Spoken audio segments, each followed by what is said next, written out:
ബിസ്മില്ലാഹിർ റഹ്മാനിർ റഹീം. ഹക്കും ബാത്തിലും നമ്മളൊക്കെ ഹക്കിൻ്റെ അഹ്ലുകാരിൽ ഉൾക്കൊള്ളണം, ബാത്തിൽ പെട്ടു പോകരുത്.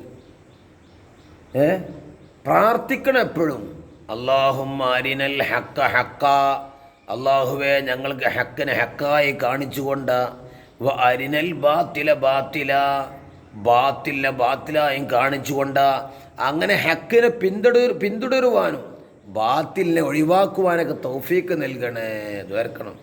വിശുദ്ധമായ ഖുർആൻ പറയുന്നു, വലാ തൽബിസുൽ ഹഖ്ഖ ബിൽ ബാത്തിൽ, വലാ തൽബിസു, നിങ്ങൾ കലർത്തരുത്, അൽ ഹഖ്ഖ, ഹക്കിനെ, സത്യത്തെ, യാഥാർത്ഥ്യത്തെ കലർത്തരുത്, ബിൽ ബാത്തിലി, നിങ്ങൾ നിർമ്മിച്ചുണ്ടാക്കുന്ന നുണകളോട്, ബാത്തിലിനോട് കലർത്താൻ പാടില്ല.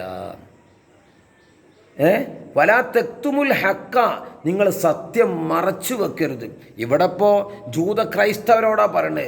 തൗറാത്തിലും ഇഞ്ചിയിലൊക്കെ ഹബീബിനെ പറ്റിയുണ്ട്, മുത്തുനബിയുടെ ധാരാളം വിശേഷണങ്ങളുണ്ട്. പക്ഷെ അവരത് മിണ്ടൂല, അവരുടെ ആളുകൾക്ക് ഇത് പറഞ്ഞു കൊടുക്കൂല, അവരുടെ സ്ഥാനം നഷ്ടപ്പെടുക കരുതിയിട്ട്.